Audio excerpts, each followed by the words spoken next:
काल दिनांक 24/1/2026 रोजी आम्ही वृत्त प्रसारित केल्यानुसार आज दिनांक 25/1/2026 रोजी श्री तौहीद नबी शेख व त्यांचे संपूर्ण कुटुंब आज जिल्हा अधिकारी कार्यालयाबाहेर आमरण उपोषणाला सुरुवात केली आहे.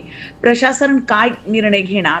प्रथमदर्शी पुराव्यावरून फायनान्स कंपनीच्या अधिकाऱ्यांवर गुन्हे दाखल करणार की हे आंदोलन दडपणार?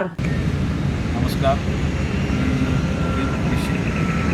आज दिनांक 25/1/2026 रोजी मी जिल्हाधिकारी कार्यालयासमोर माझी पत्नी व माझी मुले अमरण उपोषणासाठी बसले.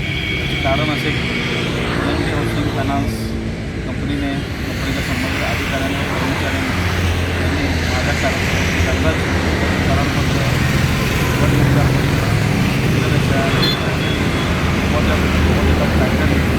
असे बोगस कागदपत्र तयार केलेले आहेत.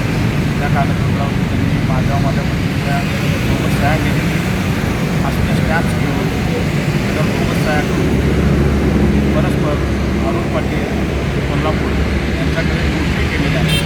आणि त्या आधारे त्यांनी सर्विसिंग कायद्याचा उल्लेख करत माझं कर्ज नसताना मॉर्गेज डेट नसताना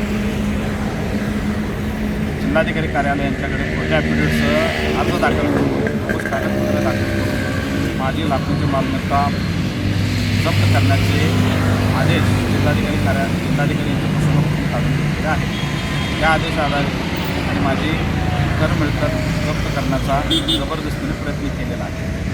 माहिती अधिकार कायद्यामध्ये ज्यावेळी ही कागदपत्रे मला जिल्हाधिकारी कार्यालयातून मिळाली त्यानंतर ह्या सगळ्या बाबी निदर्शनास आल्या आणि ते निदर्शनास आल्यानंतर त्या अनुषंगाने आम्ही जिल्हाधिकारी कार्यालय यांच्याकडे सविस्तर अर्ज कागदपत्रांसहित दिलेला आहे.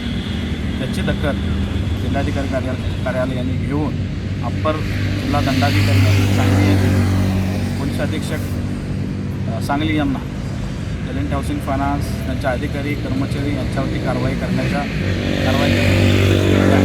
त्या अनुषंगाने पोलीस अधीक्षक सांगली यांनी कारवाई करण्याच्या सूचना पोलीस निरीक्षक विश्रामबाग पोलीस ठाणे सांगली यांना दिलेल्या आहेत.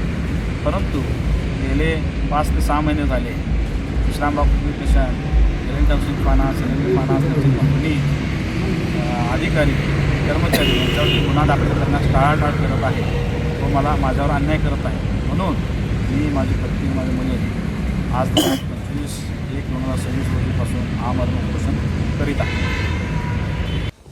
प्रतिनिधी समाधान लोंढे यांचा रिपोर्ट.